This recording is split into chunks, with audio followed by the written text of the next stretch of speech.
So I talk to clients sometimes about exploring eroticism, the power of their imagination, the power of their erotic themes, the power of their fantasies, whether they be vanilla or super kinky, whatever it is. This is like gasoline for a fire. So sometimes when couples have gotten to a point where they are now communicating about sex and intimacy, where they are bridging their desire differences, things are going pretty well, but they're looking for more.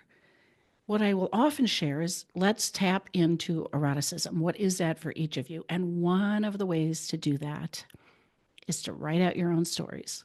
Your own fantasies are explicitly erotic material for you because you would not have something in your fantasy that didn't serve your arousal. Unlike pornography or erotic film or other people's stories or romance novels or whatever, where you are kind of mentally picking and choosing what flips your switch. Your own stuff is there for a reason. And it's powerful. And it's a little more personal to share our own fantasies and our own stories. It's more intimate because it's purely us. But what a lovely thing to do. And exploring your own eroticism this way, writing your own stories, is a way to really understand fully your own erotic fingerprint. What is it that goes in there? If you were just writing this for you and nobody was going to see it, what would you put in there? It can be a way of processing things. It can be a way of reclaiming your power from trauma. It can be a way of just really getting in touch with this part of yourself. It can totally be a way to tap into arousal and sexual desire. And then ultimately, it could be something you decide to share with your partner, conceivably. You could keep it to yourself or not. You could even publish it someday. But this idea of writing stories is such a powerful way to connect with this part of ourselves and to empower it. Now, I did this a decade ago, but recently I've started writing my own stories again. I don't know, it had been in the back of my mind for a long time and I was thinking about doing it. And then I heard something about tapping into something that really lights us up. And it's like, I should go back to that.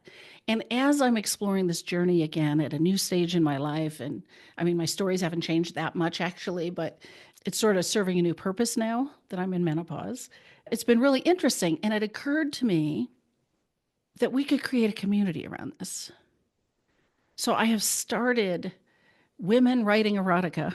I don't even know where it's going to go yet. I don't know what I'm going to do with this, but I am inviting anybody can sign up for this community and be on the mailing list and hear some stuff about writing erotica and maybe be invited to read the stories if people decide to share them publicly.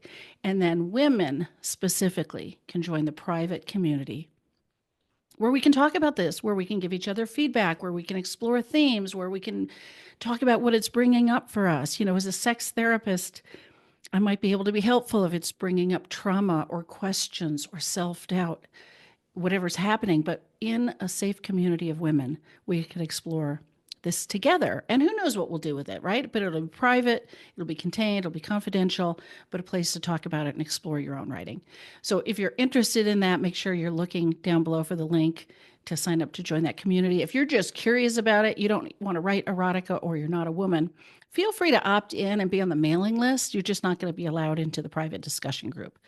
But whether you join me or not with my little project here, my passion project, Women Writing Erotica, I would really invite you to do this for yourself.